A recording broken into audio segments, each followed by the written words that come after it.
Olá, o nosso recorte de hoje são as condições ambientais e o estudo. Mais precisamente, o que são condições ambientais que eu vou chamar aqui de psicohigiênicas? Aquelas condições em que a boa qualidade, a melhor qualidade para a atitude de estudo prover seu rendimento. Nós somos com maior ou menor consciência, mas nós somos impactados pelo ambiente. A disciplina disso é estética. Só de nós estarmos num X ambiente, isso dispara diversas reações em nós. Nós somos impressionados pelo ambiente, todas as dimensões, todos os sentidos estão operando ininterruptamente, tá? E nós vamos ter reações.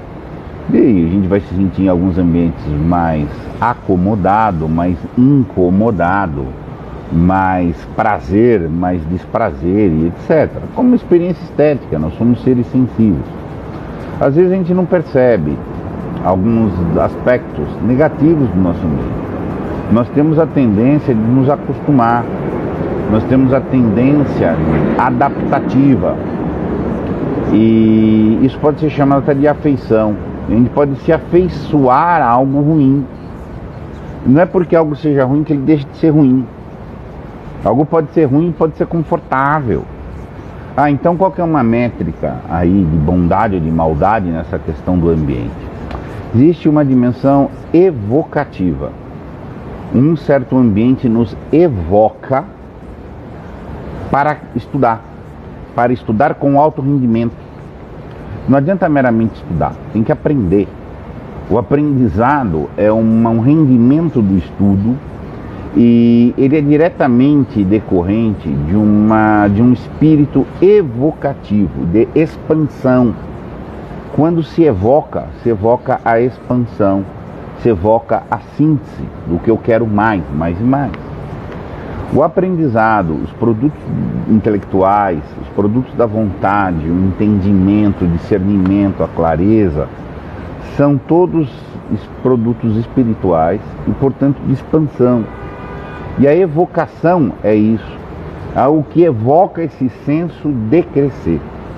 Simplesmente estudar sem senso de evocação pode até ter algum rendimento, mas é um rendimento mínimo, é o rendimento do analfabeto funcional. O analfabeto funcional pode ler, mas ele não sabe ler. Ele pode sem saber. São aquelas coisas impressionantes. Poder ler não é a mesma coisa que saber ler. E o estudo, para levar a esse saber ao aprendizado, nós estamos em um ambiente.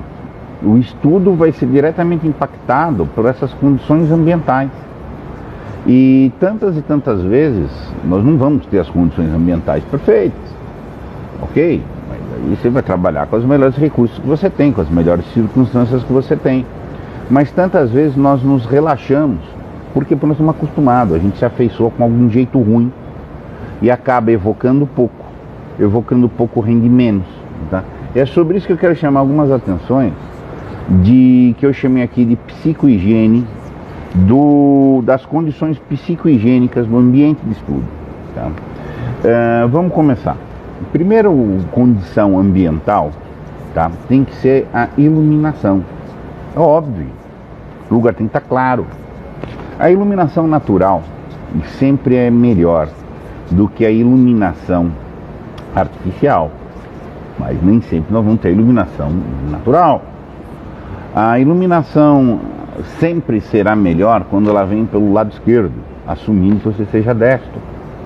Sempre será melhor se vier do lado direito, assumindo que você seja canhoto. Porque o espaço, o âmbito espacial de manejo do livro, do trabalho, das coisas fica maior. Parece um toque irrelevante, mas olha, muda, viu? Eu fiz essas experiências de mudar de lado, iluminação, olha, muda, viu? O espaço, quando você está estudando, você está absorto naquele mundo, naquele domínio visual, né? Outra questão interessante é do problema do computador, gente. Quando você recebe a iluminação direta, ela vem a você, ao invés de quando ela vem de trás, né? Algo projetado tá? É mais palatável para nós do que algo que é direto para a gente. Mas infelizmente o computador tem desse problema aí, enfim. Na medida do possível, esse foco difuso e de trás, ele é proveitoso. Tá? Então, quando você puder tomar esses cuidados, tome. Ligado à iluminação, mas não é diretamente a iluminação, mas a visualização, gente, óculos. Eu mesmo incorri nesse problema tantas e tantas vezes, tá? Não ignora que você pode estar até cego sem perceber. A gente vai se acostumando pelo princípio adaptativo a não ver. Eu, certa ocasião, porque tive que mudar de óculos por outros motivos, e descobri que eu estava cego e não sabia. Só de ter mudado de óculos, eu fiquei ano vendo pouco, sem perceber que eu via pouco. Mudou o óculos, e não foi por isso que eu tinha ido lá reclamar, mas mudou o óculos, eu voltei a ver a clareza, a facilidade, etc. Então, muita atenção. A gente se acostuma com o baixo. Então, de tempos em tempos, você fazer uma revisão se o seu óculos está adequado, e o teu rendimento, nossa, como eu vi, o rendimento mudou. A visão é muito prazerosa, já diria Aristóteles. O estudo com o emprego visual é muito mais prazeroso.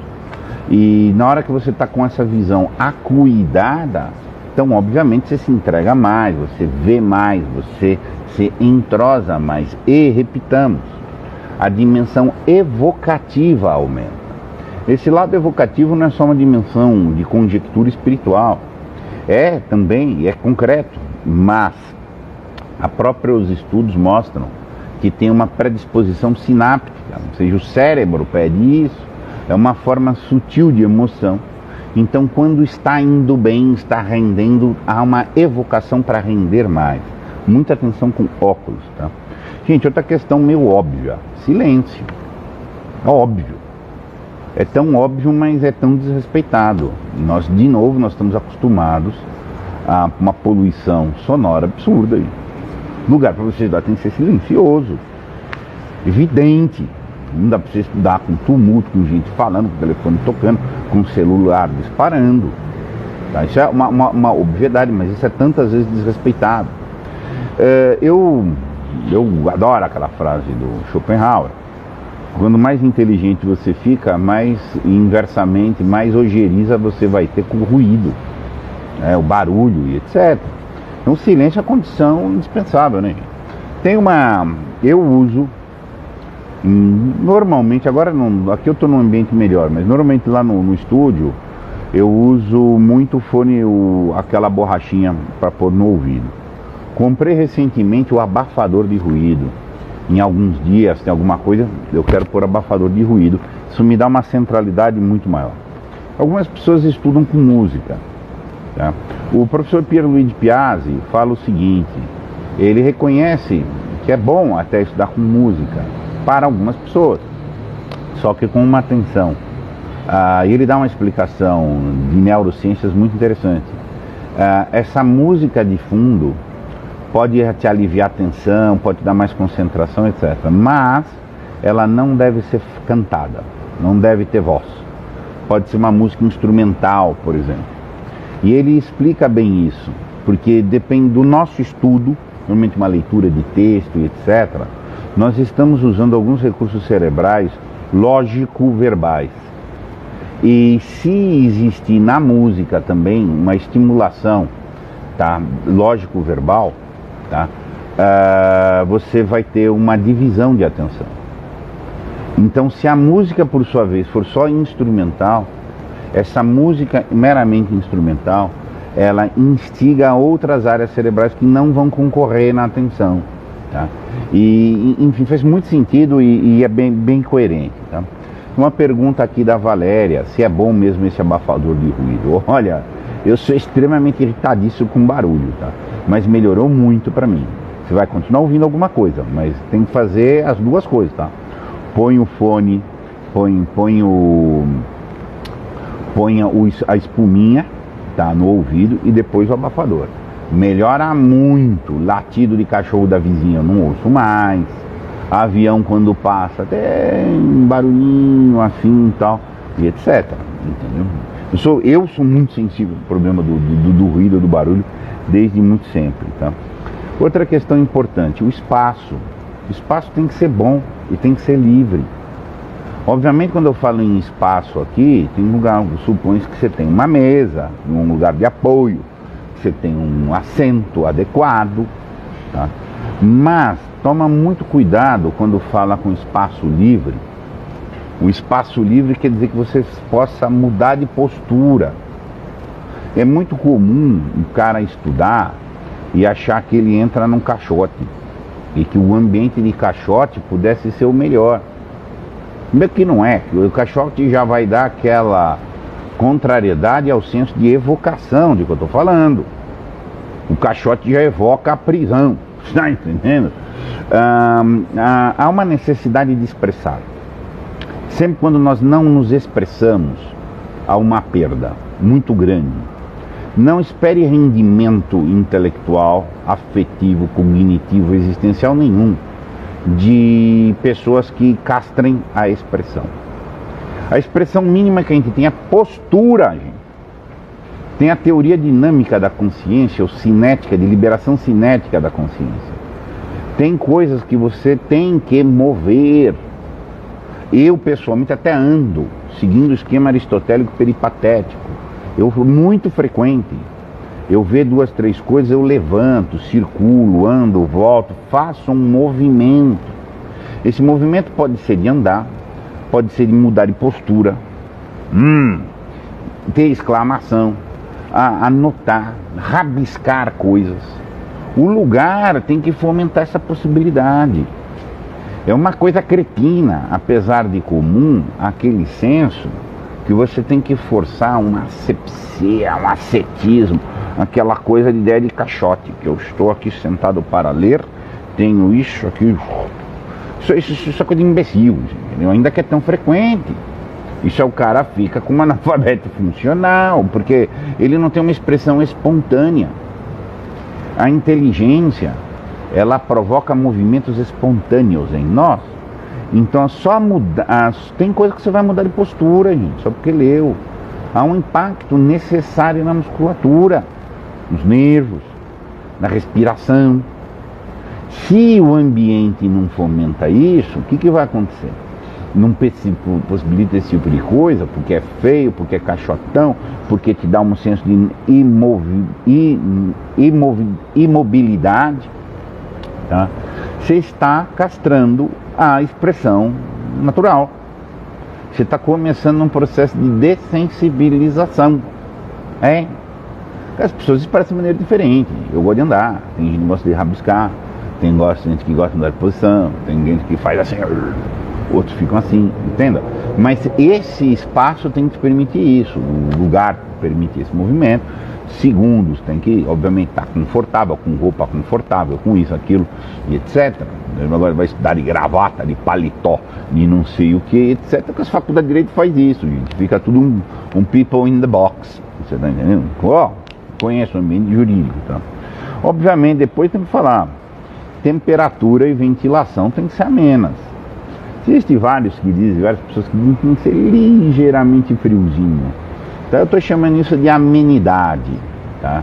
E que esse ligeiramente friozinho, ele concorre aí como um fator, um ecofator concorrente para a concentração. Eu concordo, tá? Eu pessoal, a mim, por exemplo, isso daí me dá um senso maior aí de concentração no ligeiramente friozinho, tá? E tem que ser arejado, né? Entendeu? Aquela coisa assim, até a coisa estiver mofada, aquele senso de mofo, fica difícil, né?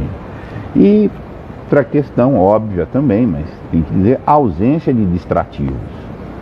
Tá? Tem alguns autores aí que vão dizer, tem que ter livros no ambiente de estudo, uns poucos, não precisa ter muito livro, tem que ser uns poucos, aqueles que vão ser sempre relidos. Olha só, já um senso novamente de evocação. Agora, você tenha poucos móveis, poucas coisas, tem que ser agradável o ambiente, mas se tiver aquele mate, colunas de livros, você fica, olha esse, olha aquele, olha não sei o que, olha isso, etc, tal, outros distrativos diversos aí, é ruim, né, gente? Então, um ambiente sóbrio, ajudar o processo de concentrar.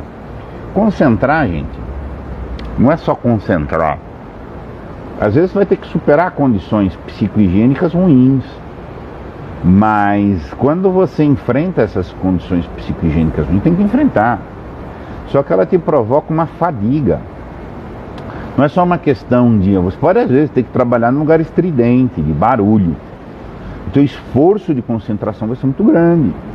Pode ter que trabalhar em um lugar de mal iluminado, você vai ter que, sei lá, meter uma lanterna em cima do livro, em posições incômodas, às vezes pode acontecer tudo isso. O que vai acontecer? Você vai se entregar para um princípio de adaptabilidade, isso vai te dessensibilizar com o tempo e os seus rendimentos vão cair, ou você vai ter que enfrentar tudo isso, só que você vai aumentar uma fadiga muito grande. Porque você se manter concentrado num ambiente distrativo, dispersivo, barulhento, quente, incômodo, pode conseguir. Você está entendendo? Mas você vai ficar extremamente fadigado. Vai chegar uma hora que você ou vai render menos. Então você não vai aguentar tocar aí 2 horas de estudo. Legal, vou encarar 2 horas de estudo para concentrar. Isso é uma questão muito importante, a gente vai tratar isso em outra live, mas só para adiantar, tem um ciclo temporal do estudo. Variável de assunto, variável de propósito, etc. Mas às vezes você não vai aguentar os ciclos temporais inteiros. Tá vendo? E aí, obviamente, o seu rendimento vai cair, né? Eu, muito tempo, estudava em mesa da cozinha, de casa. E gente passando, não sei o que, fazendo as coisas e tal. É muito difícil você pedir. Às vezes é difícil a gente ter sensibilidade. A gente tem que preservar esse ambiente para a gente estudar bem. Mas é muito difícil, gente, que as pessoas respeitem isso fácil. Se é difícil para a gente entender que vai estudar, imagina alguém de fora. Como me aporrinham pessoas, eu estou aqui fazendo a live. Ah, fulano está vendo que eu estou fazendo uma live, tem um microfone, eu estou focado aqui, o cara vem falar comigo. Ah, o outro começa a fazer barulho, não sei o quê. Gente, a falta de semancol, a falta de cooperação das pessoas com quem vai estudar é gigante, é gigante. Nós somos sempre impactados, impressionados pelo ambiente. Nós trazemos nossas expressões, nós alteramos o ambiente.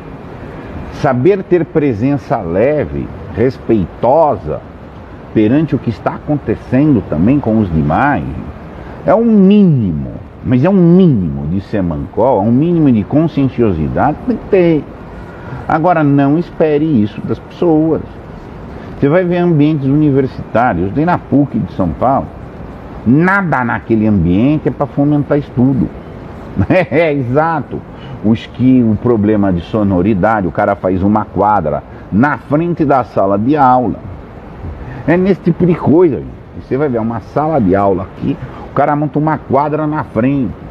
Sabe? Então são coisas que, enfim, as pessoas conversam no corredor.